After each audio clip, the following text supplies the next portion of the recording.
أعوذ بالله من الشيطان الرجيم بسم الله الرحمن الرحيم رب اشرح لي صدري ويسر لي أمري واحلل عقدة من لساني يفقهوا قولي رب يسر ولا تعسر وتمم الخير بك نستعين يا فتاح يا فتاح يا فتاح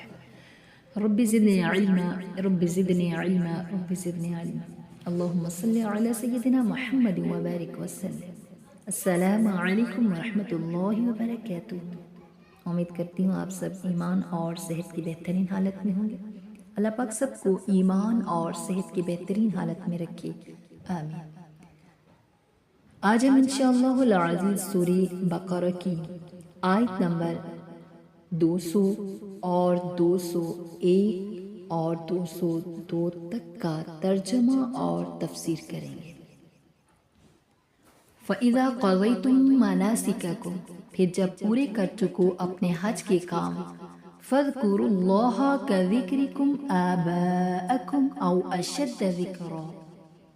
تو یاد کرو اللہ کو جیسے تم یاد کرتے تھے اپنے باپ دادوں کو، بلکہ اس سے بھی زیادہ یاد کرو۔ فَمِنَ النَّاسِ مَن يَقُولُ،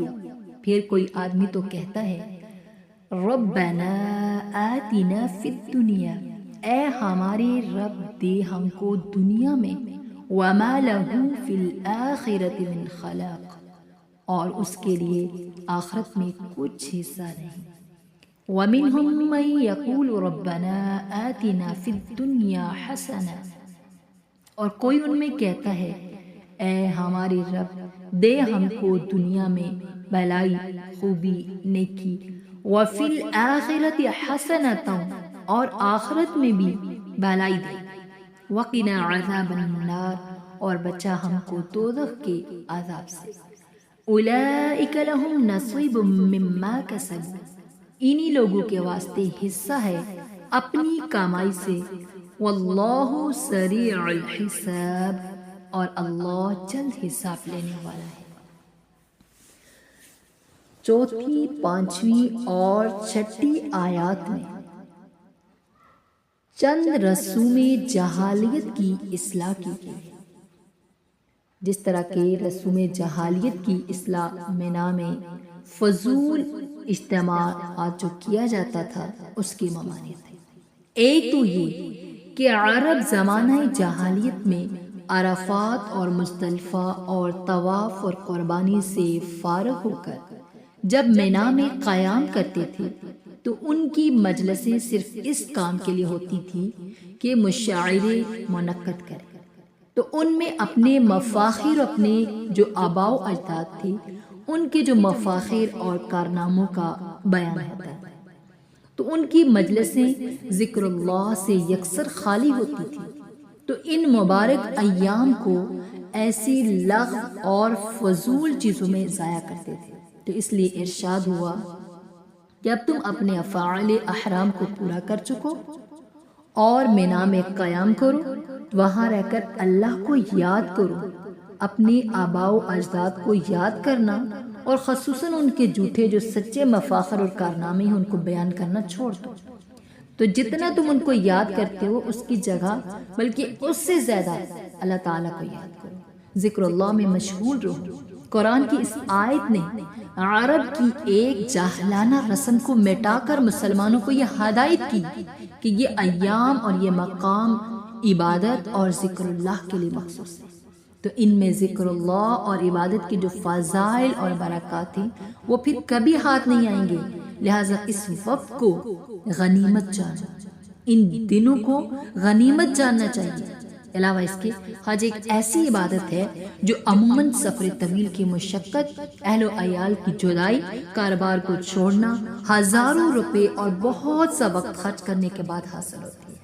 تو اس میں حوادث کا پیش آنا کچھ وعید میں، کئی حادثات انسان کے ساتھ پیش آ سکتے ہیں کہ آدمی باوجود کوشش کے اپنے مقاصد حج میں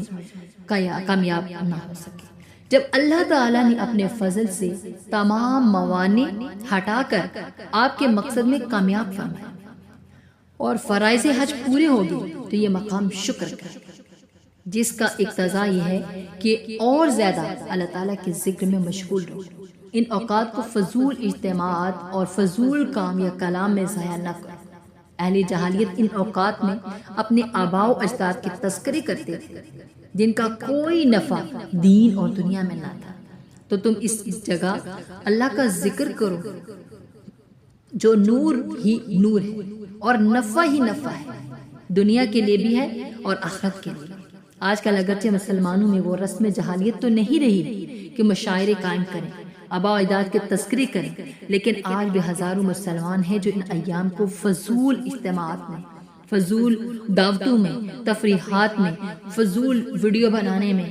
کوئی ادھر سے ویڈیو بنا رہا ہے موبائل لیا ہوا ہے، کوئی ادھر سے کر رہا ہے، ٹھیک ہے، یہ آیات ان کی تنبیہ کے لیے کافی ہے، ان کو خبردار کرنے کے لیے کافی ہے کہ اپنا وقت ان مخصوص ایام میں جو بہت ہی خاص ایام ہیں ان میں ضائع نہ کرو۔ بعض حضرات مفسرین نے اس آیت کی تفسیر میں فرمایا کہ تم اللہ تعالیٰ کو ایسا یاد کرو جیسے بچپن میں اپنے باپ دادا کو یاد کرتے کہ ان کا سب سے پہلا اور سب سے زیادہ کلام یا اب یا اب،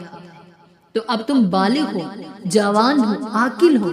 تو یا اب کی جگہ اب یا رب کو اختیار کرو، اس پر نظر ڈالو کہ بچہ اپنے باپ کو اس لیے پکارتا ہے کہ وہ اپنے تمام کاموں میں اپنے آپ کو اپنے باپ کا محتاج سمجھتا ہے۔ انسان اگر ذرا غور کرے تو وہ ہر وقت ہر حال میں اللہ تعالیٰ کا محتاج اس سے زیادہ ہے جیسے بچہ اپنے باپ کا محتاج ہے۔ تو نیز بعض اوقات کچھ لوگ اپنے باپ کا ذکر فخراً بھی کیا کرتے ہیں جیسے اہل جہالیت کرتے تھے، تو اس آیت نے یہ بھی ہدایت کر دی کہ فخر اور عزت کے لیے بھی ذکر اللہ سے زیادہ کوئی بھی چیز مؤثر نہیں ہے، لہذا اللہ کا ذکر جتنا ہو سکے اتنا کیجیے۔ اور یہاں پر ایک اور رسم جہالیت بیان کی گئی جو رسم جہالیت کی اصلاح ہے دین اور دنیا کی طلب میں اسلامی اعتدال ہے۔ جس طرح جہالیت کی یہ رسم بےہودہ تھی کہ ان مبارک ایام کو اپنے باپ دادوں کے تذکروں اور مشاعروں میں گزارے، اسی طرح کچھ لوگوں کی یہ بھی عادت تھی کہ اگرچہ ایام حج میں شغل تو ذکر اللہ اور دعاؤں کا رکھتے تھے، یعنی وہ اللہ کو یاد کرنے میں، اپنی دعاؤں کو مانگنے میں اپنے آپ کو مشغول تو رکھتے تھے، مگر ان کی جو جو زیادہ تر دعائیں تھیں صرف دنیاوی حاجات اور دنیا کی راحت اور عزت یا دولت کے لیے ہوتی تھی، تو آخرت کی طرف کوئی دھیان نہ ہوتا تھا۔ ان کی اصلاح کے لیے اس آیت کے آخر میں فرمایا کہ بعض لوگ وہی جو حج میں دعا بھی کرتے ہیں تو صرف دنیا کی بہلائی مانگتے ہیں، آخرت کی فکر نہیں کرتے، ایسے لوگوں کا آخرت میں کوئی بھی حصہ نہیں، کیونکہ ان کے اس طرز عمل سے معلوم ہوا کہ فریضہ حج بھی انہوں نے محض رسماً ادا کیا ہے یا دنیا میں فخر و وجاہت حاصل کرنے کے لیے کیا ہے، تو اللہ تعالیٰ کو راضی کرنا اور آخرت میں نجات حاصل کرنا ان کے پیش نظر ہے ہی نہیں۔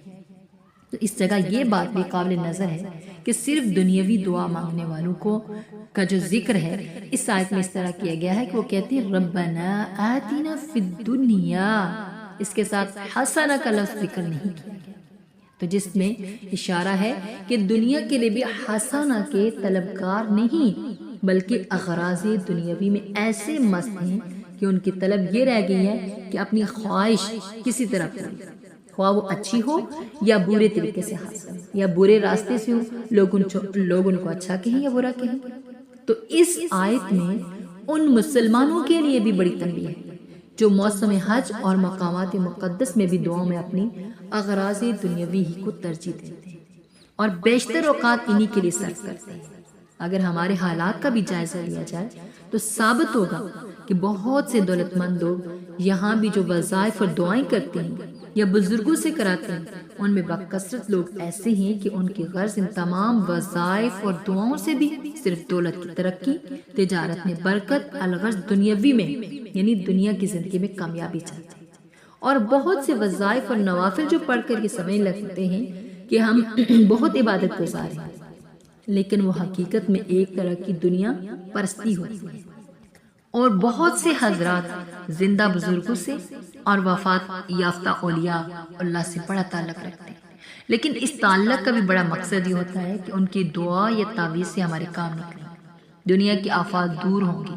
مال میں برکت ہوگی، تو ایسے لوگوں کے لیے بھی اس آیت میں خاص ہدایت ہے۔ معاملہ اللہ تعالیٰ کے ساتھ ہے جو علیم اور خبیر ہے۔ ہر شخص کو اپنے اعمال کا جائزہ لینا چاہیے کہ وظائف اور نوافل، دعا اور درود سے اور حج اور زیارت سے ان کی نیت کیا ہے۔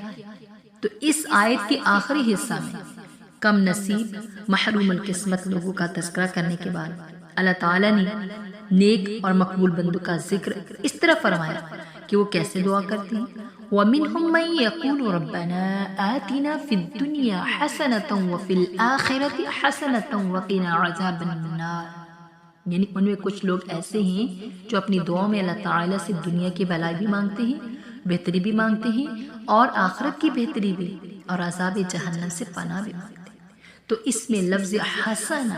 تمام ظاہری اور باطنی خوبیوں اور بھلائیوں کو شامل ہے۔ مثلا دنیا کی حسنہ میں بدن کی صحت، اہل و عیال کی صحت، رزق حلال میں وسعت اور برکت، دنیاوی سب ضروریات کا پورا ہونا، اعمال صالحہ، اخلاق محمودہ، علم نافع، عزت اور وجاہت، عقائد کی درستگی، صراط مستقیم کی ہدایت، عبادات میں اخلاص کامل، سب داخل۔ اور آخرت کی حسنہ میں جنت اور اس کی بے شمار اور لازوال نعمتیں، اور حق تعالی کی رضا اور اس کا دیدار، یہ سب چیزیں داخل ہیں۔ تو الغرض یہ دعا ایک ایسی جامع ہے کہ اس میں انسان کے تمام دنیاوی اور دینی مقاصد آ جاتے ہیں۔ تو دنیا اور آخرت میں دونوں جہانوں میں راحت و سکون میسر آتا ہے۔ تو آخر میں خاص طور پر جہنم کی آگ سے پناہ کا بھی تذکرہ ہے۔ یہی وجہ ہے کہ رسول کریم صلی اللہ علیہ وسلم باکثرت یہ دعا مانگا کرتے تھے، ربنا آتنا فی الدنیا حسنۃ وفی الآخرۃ حسنۃ وقنا عذاب النار۔ اور حالت طواف کی حالت میں خصوصیت کے ساتھ یہ دعا مسنون ہے۔ اس آیت میں ان جاہل درویشوں کی بھی اصلاح کی گئی ہے، صرف آخرت کی دعا مانگنے کو عبادت جانتے ہیں اور کہتے ہیں کہ ہمیں دنیا کی کوئی پرواہ نہیں، کیونکہ در حقیقت ہی ان کا دعویٰ غلط اور خیال خام ہے۔ انسان اپنے وجود اور بقا اور عبادت اور طاعت سب میں ضروریات دنیاوی کا محتاج ہے۔ وہ نہ ہو تو دنیا کا کوئی بھی کام کرنا مشکل ہے۔ اس لیے انبیاء علیہ السلام کی سنت یہ ہے کہ جس طرح وہ آخرت کی بھلائی اور بہتری اللہ سے مانگتے ہیں، اسی طرح دنیا کی بھلائی اور آسائش میں طلب کرتے ہیں۔ تو جو شخص دنیاوی حاجات کے لیے دعا مانگنے کو زہد اور بزرگی کے خلاف سمجھے، وہ مقام انبیاء علیہ السلام سے بے خبر اور جاہل۔ تو ہاں صرف دنیاوی حاجات کو مقصد زندگی نہ بنائے، اس سے زیادہ آخرت کی فکر کرے اور اس کے لیے دعا مانگے۔ تو آیت کے آخر میں اسی دوسرے طبقے کا جو کہ اپنی دعاؤں میں دنیا اور آخرت دونوں کی بھلائی مانگتا ہے، اس کا انجام کا ذکر کیا گیا کہ ان کی اس صحیح اور نیک عمل دعاؤں کا نتیجہ ان کو دنیا اور آخرت میں ملے گا۔ تو اس کے بعد ارشاد ہے واللہ سریع الحساب، یعنی اللہ جلد حساب لینے والا، کیونکہ اس کا علم محیط اور قدرت کاملہ کے لیے ساری مخلوقات کی ایک ایک فرد اور پھر اس کی عمر بھر کے اعمال کا حساب لینے میں ان آلات اور ذرائع کی ضرورت نہیں ہے جس کا انسان محتاج ہے۔ تو اس لیے وہ بہت جلد ساری مخلوقات کا حساب لے لیں گے، ان پر جزا اور سزا مرتب فرمائیں گے۔ تو اللہ سے دعا ہے کہ اللہ پاک ہمیں صحیح معنوں میں سمجھنے، سننے اور عمل کرنے کی اور دوسروں تک پہنچانے کی توفیق عطا فرمائے۔ وآخر دعوانا ان الحمد للہ رب العالمین، آمین ثم آمین۔